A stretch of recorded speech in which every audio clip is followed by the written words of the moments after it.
Hello મિત્રો, આપણે બનાવીશું મિક્સ શાક ઊંધિયા ટાઈપ.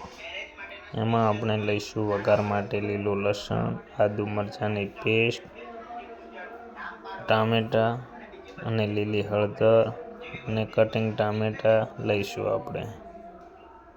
એનો આપણે કરીશું વઘાર. પેલું રાઈ નાખી દેવાની છે.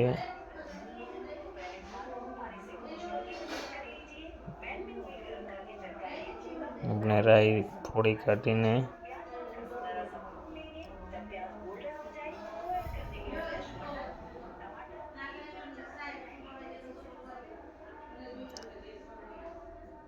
મિની ઊંધિયા ટાઈપ બધું શાકભાજી તળી કાઢવાનું છે. આપણે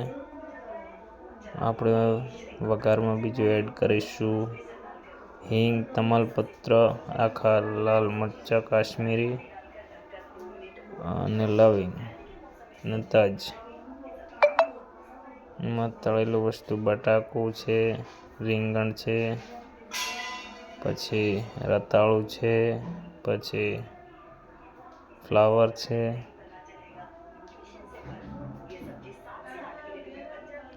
પછી એમાં આપણે છે ને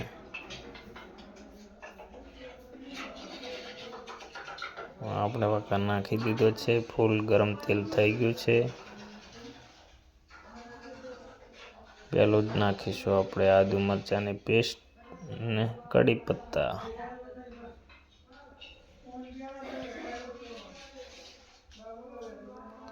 તમારો વઘાર સંતળાઈ જાય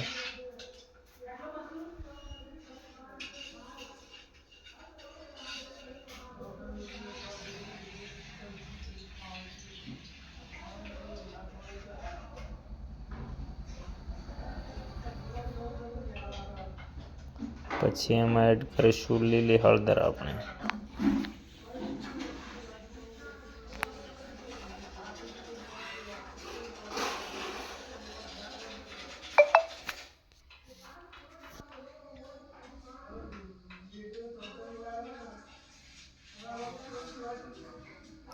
લીલી હળદર આપણે કમ્પ્લીટ સંતળાઈ જાય એટલા સુધી આપણે શેકવાનું છે. એમાં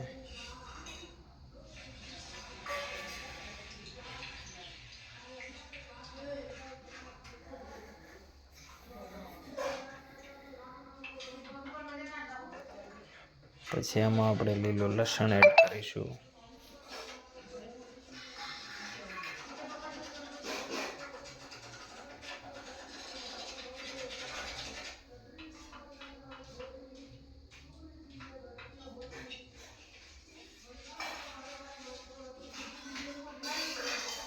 આપણે આ 60 કિલોનો વઘાર છે. મિક્સ મિની ઊંધિયું.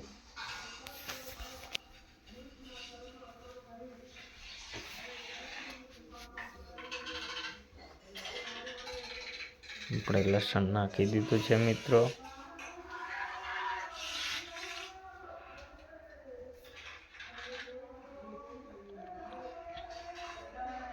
હવે આપણે એમાં એડ કરીશું ટામેટાની પેસ્ટ. આપણે કમ્પ્લીટ એ સતળાઈ જાય એટલે પછી ટામેટા કટિંગ નાખી દેવાના છે.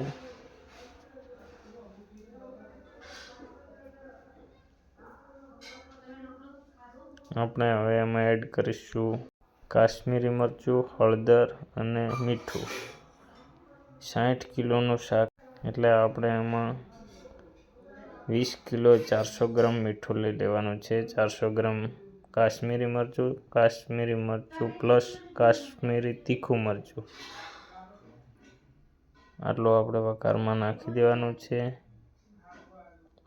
હવે એમાં એડ કરીશું આપણે કાજુ અને સિંગની ગ્રેવી.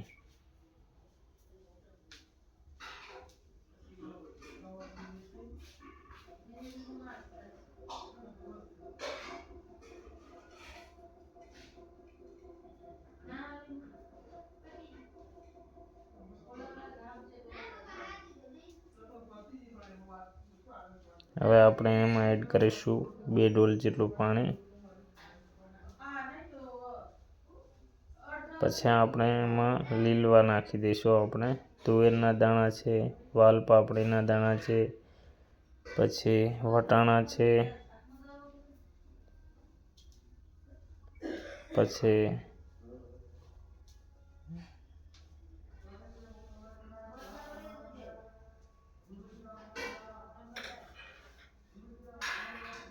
વાલોળના દાણા છે,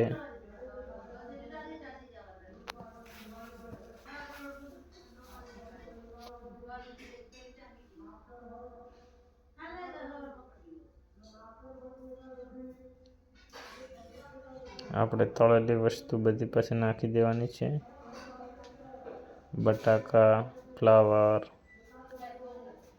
રીંગણા, રતાળુ, બીટ,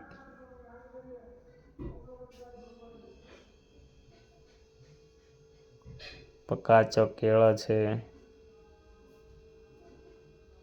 સુરણ છે, આ બધું આપણે તળી દેવાનું છે પહેલાં જ.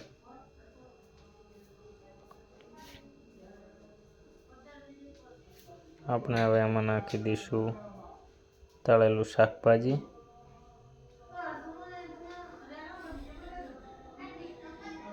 આપણે તળેલું શાકભાજી બધું નાખીને મિક્સ કરી દેવાનું છે મિત્રો. અને મિની ઊંધિયા ટાઈપ છે એટલે આપણે એમાં થોડીક ખટાશ અને મીઠાશ બંને કરવાની છે. 20 કિલોની અંદર કિલો મીઠાશ આવશે અને 500 ગ્રામ જેટલી ગાળેલી આંબલી આવશે. આપણે થોડુંક પાણી વધારે ઉમેરી દઈએ કેમ કે તળેલું વસ્તુ છે ને પાણી વધારે જાય. આપણે ગોળ નાખી દઈએ છીએ હવે.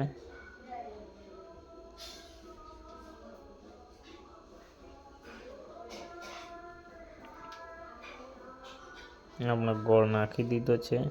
આપણે 60 કિલો છે એટલે 3 કિલો જેવો ગોળ લઈ લીધો છે મિત્રો.